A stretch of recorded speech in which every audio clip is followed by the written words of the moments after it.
Hi, I'm Leonie West from Westerly Design, and this is a video showing you how to use our Continuous Hearts tool. The Continuous Hearts comes with 4 sizes in the set.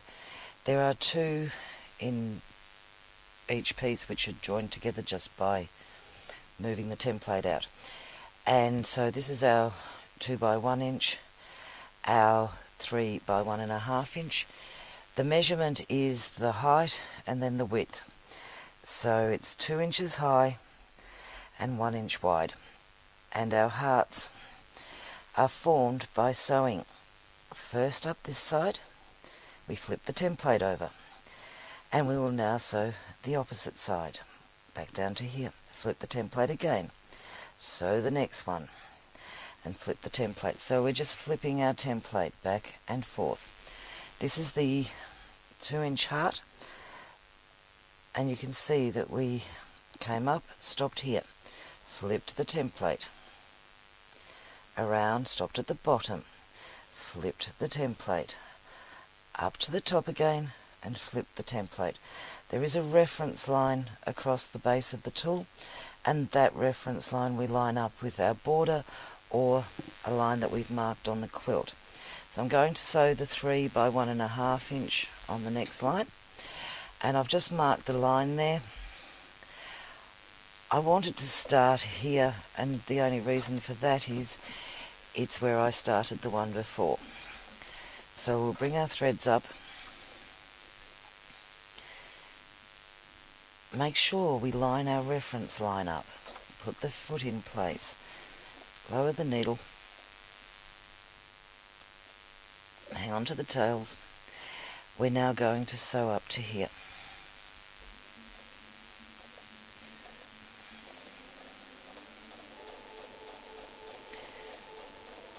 When we get to the top, stop at the top, but don't push the template across like that as you go, because that'll make it move the template out of position.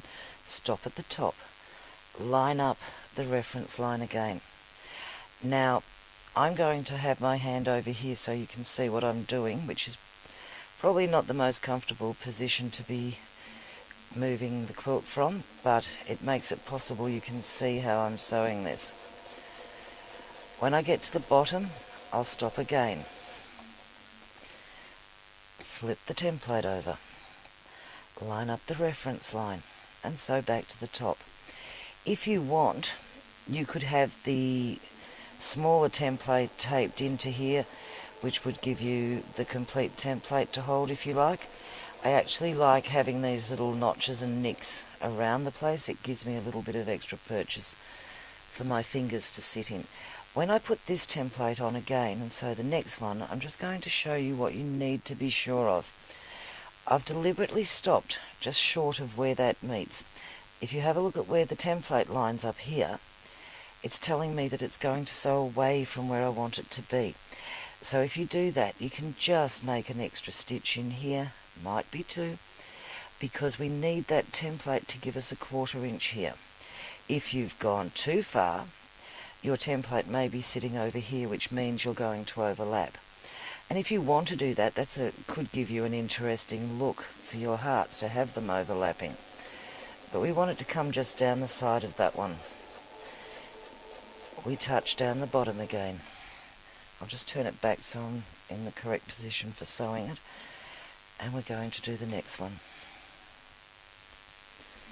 What we want to do is come up to the top, and we're going to just gently stop where the template finishes. So the template stopped in the right position. Put the template back over here, make sure it all lines up, and I'm looking to see that I've got that 1/4 inch space to that stitch line.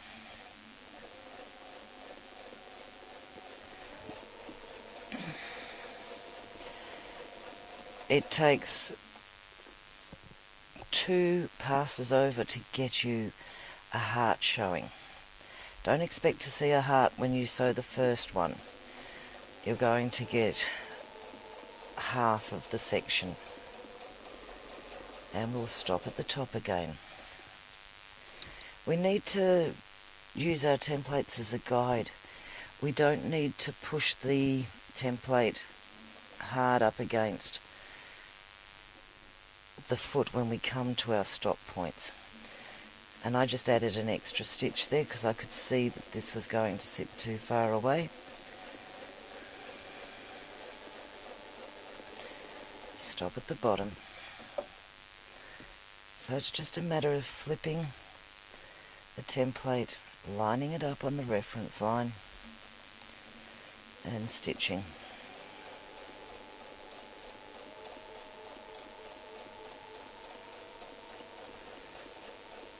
And the templates do give you some nice little spots to fill. So here's our hearts, but we could use the template, same template. I'll do it on this one up here. I'll sew down to the bottom and put one of those in there. Use the templates to give you those extra little stitches. I'm going to stop here and I'm just going to travel down to the bottom. So I'm just going to travel along my previous stitch line, and when I get to the bottom in that point I'll stop there. I'll just bring this round so you can see what I use as a reference. I'm using the edge of the template against that point here, and when I do that it moves it out 1/4 of an inch from the top, but keeps the template on the bottom in the same position. Stitch up and down. Bring the template round, touching where that stitch line touches. Back down to the bottom. And I'll do one more. So the template, and you can use this template to do this on other shapes. It's finding out what a different template will give you. So there's the first half of our little flicks. Flipped it over, lined it up again, and we'll just sew that in and out again. I like these extra details.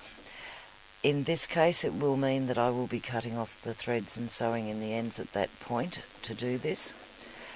I don't mind sewing in threads when it gives me the extra benefit of what this does.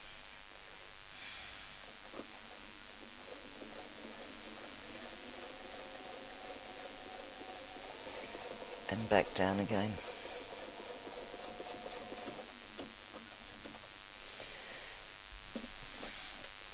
So I'll bring the threads up here.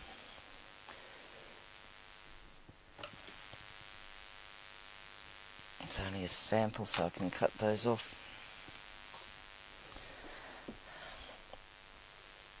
So that's our continuous hearts with a little bit of extra detail in it.